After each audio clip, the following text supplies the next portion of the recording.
Lord, parang hindi ako karapat-dapat sa iyo.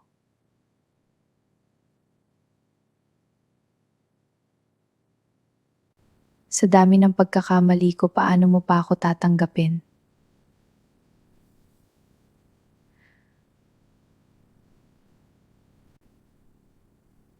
Parang ang bigat ng dala ko sa puso.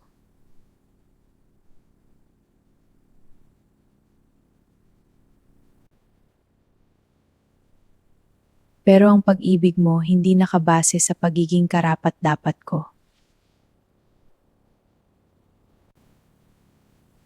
Kahit hindi ako perpekto, tinatanggap mo pa rin ako.